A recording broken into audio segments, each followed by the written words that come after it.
Good morning students. Last લેક્ચરમાં આપણે unit 4નો overview લીધો હતો.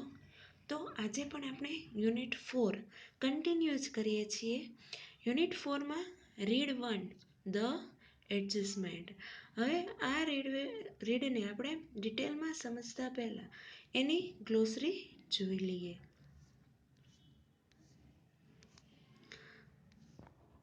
ફર્સ્ટ વર્ડ છે ફ્યુનરલ. ફ્યુનરલ એટલે જે મૃત્યુ બાદની જે અંતિમ વિધિ હોય, અંતિમ સંસ્કાર, એને શું કહેવાય? ફ્યુનરલ. નેક્સ્ટ છે વિસ્પર એટલે એકદમ ધીમા અવાજે. Next C her in the beyond એટલે કે મૃત્યુ બાદ જે મળવા જાય, બરાબર એ. Next beer. બિયર એટલે નનામી. Next radiant. રેડિયન્ટ એટલે ખુશખુશાલ. નેક્સ્ટ ક્વિબલિંગ. ક્વિબલિંગ એટલે ક્ષુલ્લક બાબતો અંગે વાદવિવાદ કરવો, એટલે કે વાતમાં કંઈ લેવાનું ન હોય અને ઝઘડો કરે. Next flush. ફ્લશ એટલે દુઃખના કારણે જે ચહેરો લાલ થઈ જાય છે એને શું કહેવાય? ફ્લશ. નેક્સ્ટ પેટી. પેટી એટલે નિયંત્રણ બહારનું. નેક્સ્ટ ઇન્ટરવેન. ઇન્ટરવેન એટલે દખલ કરવી. નેક્સ્ટ ક્વિબ. ક્વિબ એટલે કટાક્ષ અથવા તો ટોણો મારવો. નેક્સ્ટ રેપ્રિમન્ડ. રેપ્રિમન્ડ એટલે ઠપકો આપવો. નેક્સ્ટ બિયર ધ બ્રન્ટ એટલે સહન કરવું. Next whoosh out. Whoosh out એટલે સિસકારા જેવા અવાજ સાથે કંઈક બોલી નાખવું. નેક્સ્ટ ઇમ્પ્રેશનેબલ. ઇમ્પ્રેશનેબલ એટલે સંવેદનશીલ. નેક્સ્ટ પ્રોવોક. પ્રોવોક એટલે ઉશ્કેરવું અથવા તો ખીજવવું. Next parade. પરેડ એટલે ગર્વથી ચાલવું. Next scoop. સ્કૂપ એટલે પકડી રાખવું. નેક્સ્ટ છે ટ્રેશ. ટ્રેશ એટલે મારવું. Next to get one's way with એટલે શું થાય? વાત મનાવવી.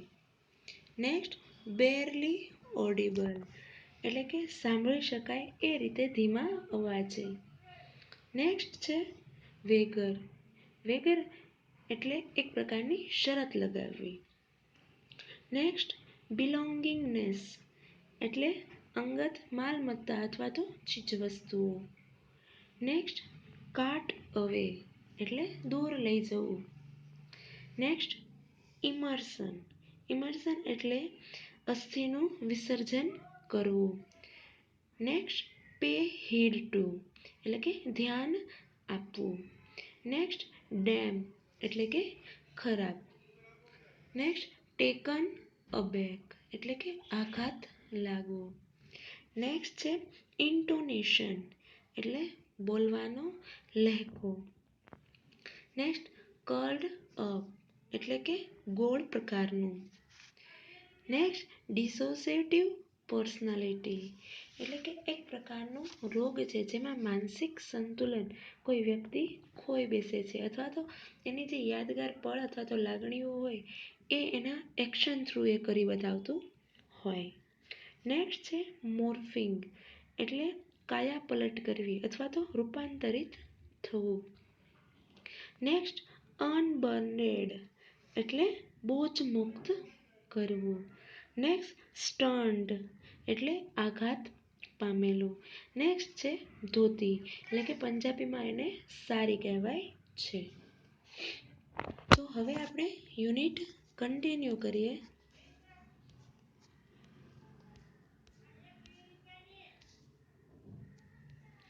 ધ એડજસ્ટમેન્ટ એટલે કે સમાયોજન.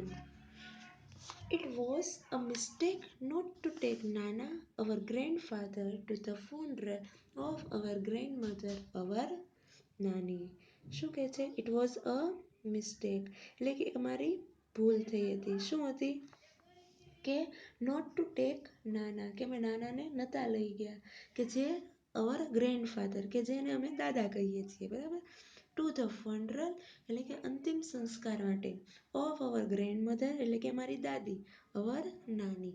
આમાં દાદા દાદીને શું કહે છે નાના અને નાની કે એક અમારી ભૂલ હતી કે નાનીના જે અંતિમ સંસ્કાર કરવા ગયા ત્યારે અમે નાનાને લઈ નતા ગયા. ગો ટેક હર અવે. ગો એટલે જાઓ, એને લઈ જાઓ. Whisper into her ear that I too am on the way, not far behind. Tell her I will see her in the beyond. શું કહે છે? હવે દાદા કહે છે કે ગો ટેક હર અવે, કે જાઓ એને લઈ જાઓ. Whisper into her ears એટલે કે ધીમેથી એના કાનમાં કહ્યું હતું. શું? I too am on the way, કે હું પણ તારી વાટમાં જ છું. નોટ ફાર બિહાઇન્ડ એટલે કે હું દૂર નથી, હું તારી પાછળ જ છું. Tell her I will see her in the beyond. Tell her એટલે કે એને કહો કે આઈ વિલ સી એટલે કે હું મળીશ, ઇન ધ બિયોન્ડ કે હું એને પરલોકમાં પણ મળીશ, એવું એને કહો. એટલે કે નાની જતા રહ્યા એટલે નાના કહે છે જ્યારે એના અંતિમ સંસ્કાર વખતે એને નનામી ઉઠાવીને લઈ જતા હોય ત્યારે કે એને તમે લઈ જાઓ અને એને કાનમાં કહેજો કે હું પણ તારી પાછળ જ છું, એટલે કે વાટમાં જ છું, એટલે તું ગઈ એટલે હવે પાછળ મારો પણ વારો જ છે અને હું તને પરલોકમાં મળીશ. With heavy hearts we hoisted Nani's bier over our shoulders. With heavy hearts એટલે કે ભારે હૈયે. We hosted એટલે અમે ઊંચી લીધી અથવા તો ખભે લીધી. અવર નાનીસ બિયર એટલે કે નાનીની જે નનામી છે એ અમારા ખભા ઉપર અમે ભારે હૈયે ઉઠાવી. આઈ ટર્ન ટુ લુક એટલે કે મેં એકવાર જોવા માટે પાછો ફર્યો. જસ્ટ વન્સ એટલે કે એક જ વાર. એન્ડ ફાઉન્ડ અને દેખાયા. નાના stepping away from the balcony in to the room. નાના જે છે એ સ્ટેપિંગ અવે એટલે કે પાછળ પગલાં ભરતા એ રૂમમાં જતા દેખાણા, એટલે કે બાલ્કનીમાંથી એ રૂમમાં જતા હોય એવું દેખાણા. Pulling the door shut after him અને પછી તરત જ અંદરથી એણે બારણું બંધ કરી દીધું. He had lived with Nani for over half a century. He had lived એટલે કે એણે નાની સાથે રહ્યા હતા. કેટલું? ઓવર હાફ અ સેન્ચુરી અડધી સદી ઉપરાંત તેઓ નાની સાથે રહ્યા હતા.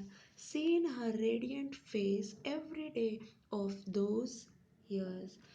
શું કહે છે કે એ વર્ષો દરમિયાન દરરોજ એઓ નાનીનો ખુશખુશાલ ચહેરો નિહાળતા હતા.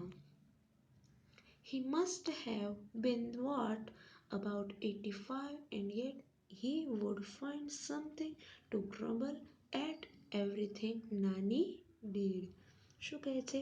He must have been what એટલે કે લગભગ about 85 એટલે કે લગભગ 85 વર્ષના થયા હશે છતાંય નાની જે કાંઈ પણ કરતા એમાં એક ખામી કાઢવા જોઈતી હતી. શું કહેતા? હી વુડ ફાઇન્ડ સમથિંગ એટલે કંઈક તો એવું ગોતતા જ હોય. ટુ ગ્રબલ એટલે કે ખામી કાઢતા હતા. એટ એવરીથિંગ નાની ડીડ એટલે કે નાની જે કાંઈ પણ કામ કરતા એ દરેક કામમાં નાનાને કંઈક ને કંઈક ખામી કાઢવાની આદત હતી. એ 85 વર્ષના થયા છતાં. He would keep quibbling with her કે તેઓ હંમેશા એની સાથે ઝઘડતા હતા અથવા તો વાદ વિવાદ કરતા હતા. એઝ ઇફ જેમ કે they were two people who had just married in the first flush of love. શું કહે છે? એ બંને એવી રીતે ઝઘડતા જાણે કે બે લોકોએ જે હમણાં નવા જ મેરેજ કર્યા હોય એ રીતે તેઓ બંને લડતા હતા.